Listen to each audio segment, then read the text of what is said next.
On today's episode of Bridging the Badge, we will be interviewing officers from the Las Cruces Police Department's traffic section. Please stay tuned to learn more.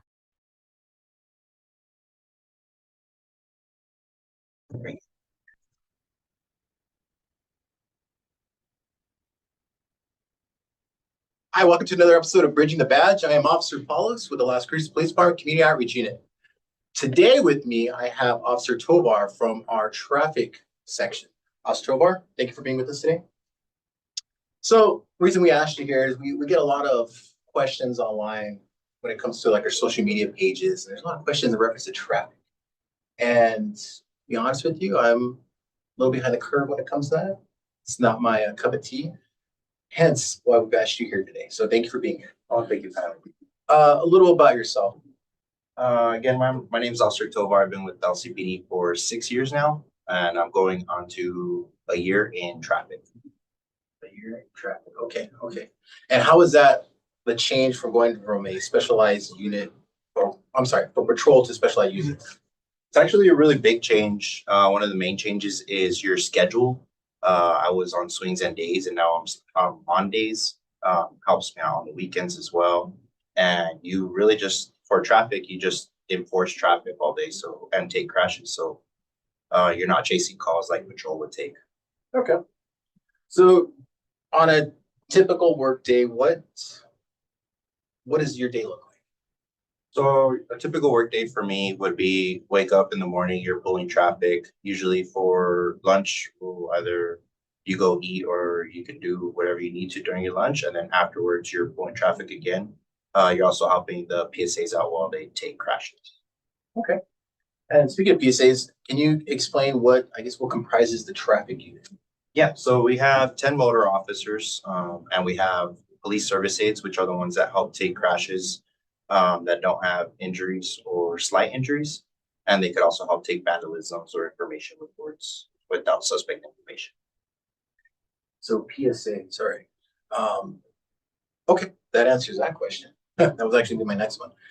So on a traffic stop, can you walk me through like the process of the traffic stop if you see a violation, what occurs? Sure. So for me, what I usually do is I'll be looking for speeders. So once I get somebody that I got on my LiDAR for speeding, I will pull out, I'll initiate my lights, not my sirens, just my lights. I'll make sure that I've activated my body worn camera.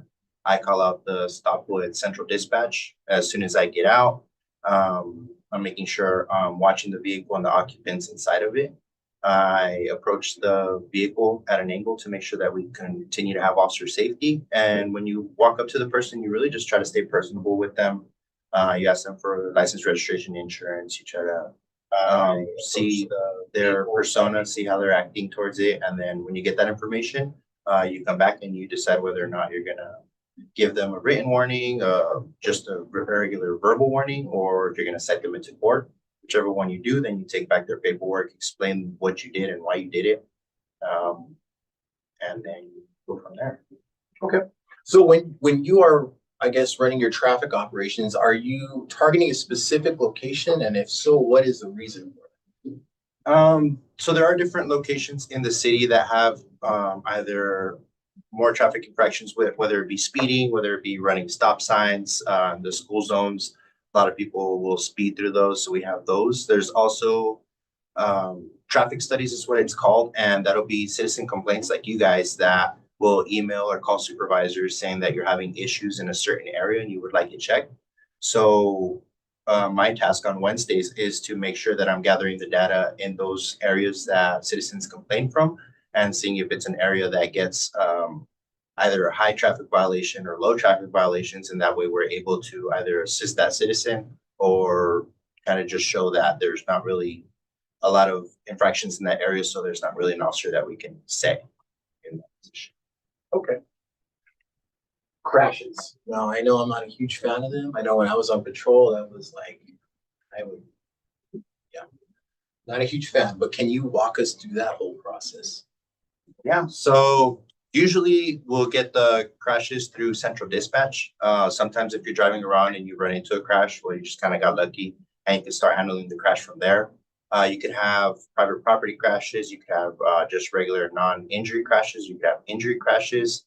We call them extra response crashes, which are usually like a vehicle versus pedestrian or vehicle versus motorcycle. It's just something that's more than likely going to cause great bodily harm. So when you arrive on scene, you want to obviously find the vehicles, which a lot of people don't realize that it's actually kind of hard to find the vehicles sometimes in crashes because they've either pulled off or they're in an area where you can't really see.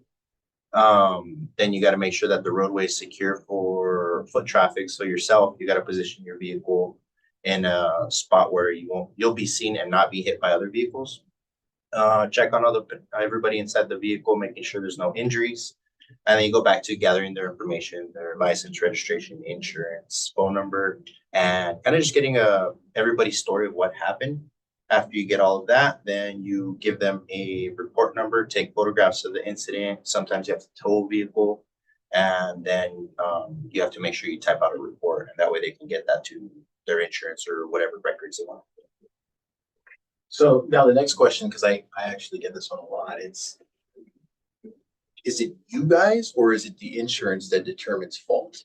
The insurance that determines fault. We just get everybody's statements and all the facts that we can see on the roadway, and we put them in the report, and that's what people will take to their insurance, and the two insurances or the single insurance will decide who's at fault. But the police department does not decide who's at fault.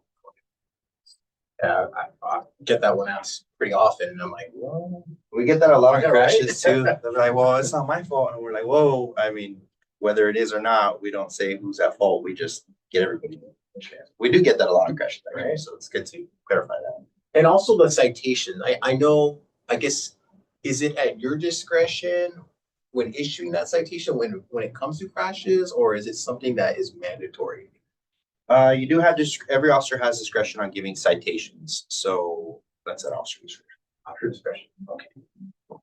Yeah, there was a couple times where I would issue like a verbal warning because it was an accident. Right. Exactly what it was an accident. So, and then I would get a lot of feedback about like, well, why wasn't they issued a citation? Well, that was what I felt was right at the time. Right. And I mean, whenever you go to a crash, everybody knows exactly what happened and who should be cited almost every single time. But you just got to make sure that you're using proper discretion. And when you are going to cite, making sure that you're hitting the element of that citation.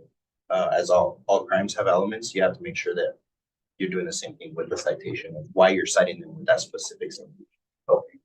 So my next question too, and reference to crashes, what's the difference between a private property and something on our roadways?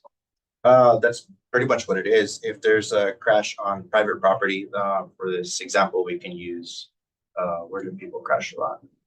The mall? The mall, 700 South South Shore. So if there's a 2-vehicle accident inside the mall, not involving injuries, then that's private property, right? Okay. That's where the people would have to give each other their information, like registration, insurance, driver's license. Okay. And then on the roadways, I mean, obviously, if you're driving on a city road and you crash, you contact us, then we'll get you that.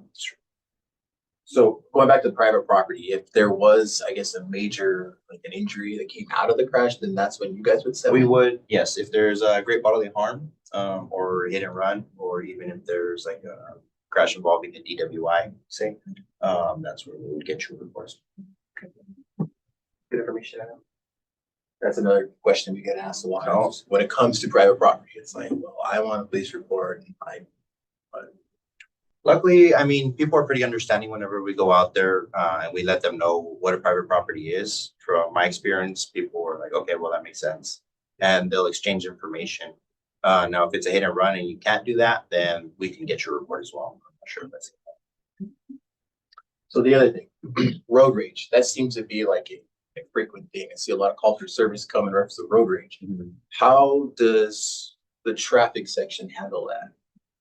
So, I mean, if we get dispatched to a road rage incident, of course, we'll send an officer out there to see if we can either make contact with the reporting party, or if they want a phone call, we could give them a phone call and kind of try to follow up. Like, let's say there's a road rage incident and for some reason they both pulled into the mall. Like, we're going to keep using the mall. And then you could go contact both parties and see what's going on. Maybe help alleviate the situation a little bit, or maybe talk to one of the other people. And that way, maybe just give them some insight of what's going on. Okay. Traffic, I'm sure, especially with the rainy seasons and the the snow when it does happen? How you guys handle that? Do you guys come out in full force, or is it just another day? What do you mean? Like when there's like a storm, you got the roads iced over, are you guys like Well, I mean, so in Las Cruces, I don't know about other cities, but if there's a little bit too much wind or it's too cloudy, crashes start to pile up. So we end up having to go take a lot more crashes. So just when you're out there driving and it's a little rainy, slow down. that's good to know? Because I mean, okay, so obviously when we're having these like severe weather like issues, maybe it's not a good time to be out on the roadway. But sometimes you can't help it. It's 5 o'clock. We're trying to go home. Stuff happens. But Right. Slow down, turn on your lights, make sure that you're looking both ways, try to prevent a crash.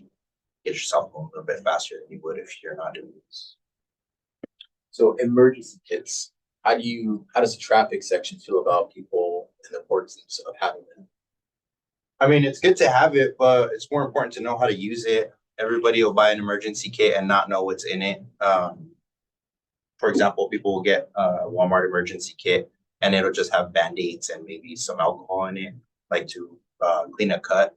That's not going to help a whole lot in a crash that has somebody bleeding a lot or somebody with a broken leg. So it's good to have an emergency kit. It's better to know how to use it. And if you do have an emergency kit, when we arrive on scene and you need it, you can let us know where it's at and we can get it for you.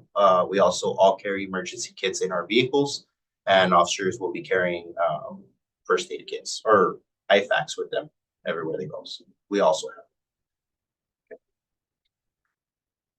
So, got a couple questions from our online viewers. One of them would be, how do motor officers stay cool wearing all that gear? So we really don't stay cool. We wear 3 layers just like everyone else. We have your undershirt, you have your vest, and then you have your overshirt, which don't really breathe. The good and bad about it not breathing is that it won't show you guys when we're sweaty. But yeah, we sweat a lot under here. We wear boots, and our boots get to catch a lot of that sweat too. So yeah, we really don't stay cool. We carry a lot of water. I carry an umbrella in my motorcycle, so if you ever see somebody with an umbrella, I'm the only one that does it. I believe the answer we're looking for is because we are cool. Because we are. But I'll Okay. accept that. Yeah. So the next question, and we get to ask this a lot, is I guess people see officers running intersections and they engage their lights and emergency equipment. What is the reason behind that? I mean, I'm not there when it's happening, so I can't tell you the exact reason. I can tell you some reasons it might be happening. Either an officer was dispatched to a call that would need lights and sirens, and then they get broken off. But I'm pretty sure, talking about like earlier today, there was a complaint about an officer running a red light with his lights and then turning them off. They could be responding to a high priority call. Like for that example, there was an officer going to a robbery. He did that to get past traffic. It was around 4:30. We all know how Las Cruces gets around 4:30. It's good luck getting anywhere. Yeah, quitting time, right? So it could just be that an officer is getting to a high priority call or they need to get somewhere fast to help save a life. However, when we're running lights and sirens, we are required to continue to do that until we're told that we're no longer needed. I know I've had a couple experiences myself where I'm running, as we like to call, hot to a call, and then they break everybody off, or it's a misunderstanding, and then you kind of feel silly because then you come up to the intersection, you turn lights off, and everyone's looking at you like everybody caught up to you, right? and you're like, "Well, I promised I was going somewhere, and no, I'm not." So I don't know what to tell you. Yeah, it happens. It happens a lot. So yeah, we had another question from online audience. Does LCPD offer civilian motorcycle safety courses? They do not, officers. Offer. And on the topic of motorcycles, so we also got a couple, not so much questions, but I guess statements online as far as we don't see enough motors out there patrolling or running traffic ops. What is the reason? You're probably not speeding. Good for you. Also, I mean, there's 10 of us, and we're not always on our motorcycles. So you might catch us in the mornings, especially in the mornings because it's a little bit cooler. You'll see us riding. I don't know if anyone's gone through Maine at any point in the mornings. You'll see us definitely then. But really just because sometimes it's either too hot or too cold and we'll stay off the bikes. So you guys actually have marked police units that you utilize, it's not just the bike, the motorcycle? Correct, yeah. So Okay. we have our SUVs and then we'll have our motorcycles and we have the option of which one we're doing. Well, I guess that answers that question. Yeah. So another question we have is, who can I contact if vehicles are speeding in my neighborhood?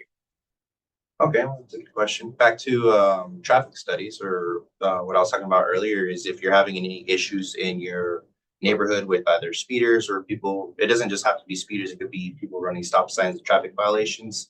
You could contact the traffic section and see if we can do a traffic study in your area. And I'll be the one that goes and sets it up for you and checks to see how many infractions are going on that week or that month. So you are the person that we will seek out. We have a We problem. will contact the traffic division, Which will be forwarded. which will be forwarded to me. Yes. Gotcha. Any other questions? That's all we have as far as online, but, the other question would be, I know we have our police units, but do we have other units, other vehicles? Because I know some people have trucks, you guys do we have a Camaro at one point? One of us does have a Camaro. We have the Camaro, we have a Ford Taurus. We have our SUVs, our motorcycles, and we have a few Suburbans. Those are mainly to pull either our traffic cones or stuff like that. So you guys actually are going to Washington DC this year? We are Awesome. for Motor Week, right? Cool. For Officer Week, yeah. That's falling off. Sorry. Well, I'm sorry your partner couldn't be here. Yeah, actually, he was supposed to be here and he got stuck on a crash. So at any time from 3:30 to 5:30, there's always a crash somewhere. Just all drive safely. Well, I believe that's all we have for this episode of Bridging the Badge. I thank everyone for coming. I thank you, Officer Tovar, for taking time out of the day. I know there's a lot of stuff going on out there and we're kind of keeping you off the street. So I appreciate you taking some time with us. Thank you for having me.